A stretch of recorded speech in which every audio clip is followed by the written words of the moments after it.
DC sports కోటాలో పేకాట ఆడేవారికి ఉద్యోగాలు ఇచ్చారన్న పేర్ని నాని ఆరోపణలకు సీఎం చంద్రబాబు కౌంటర్ ఇచ్చారు. బ్రిడ్జ్ గేమ్ను కేంద్ర ప్రభుత్వం గుర్తించిందో అన్నారు. కొందరు బుద్ధి జ్ఞానం లేకుండా పేకాట అంటూ మాట్లాడుతున్నారని ఫైర్ అయ్యారు. స్పోర్ట్స్ కూడా government of India standard operation మనం మాట్లాడుతుంటే అతనికి బుద్ధి ఉందో జ్ఞానం ఉందో నాకు తెలియదు. పేకాట్కి ఇచ్చేసారని మాట్లాడేస్తాడు.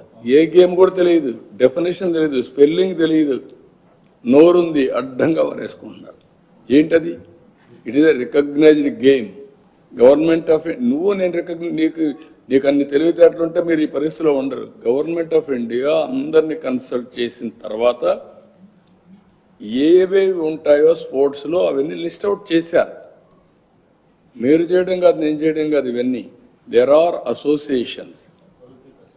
ఒలింపిక్ అసోసియేషన్ కింద డిఫరెంట్ అసోసియేషన్స్ అన్నీ ఉంటాయి. ఒక్కొక్కదానికి ఒక అసోసియేషన్ ఉంటుంది. కబడ్డీ అసోసియేషన్ ఒకటి ఉంటుంది, ఇంకొకటి ఉంటుంది. అందులో 2-3 అసోసియేషన్స్ ఉంటాయి. ఇవన్నీ వాళ్ళు ఇచ్చే సర్టిఫికెట్లు ఇవి, నువ్వు నేను ఇచ్చేటే కాదు.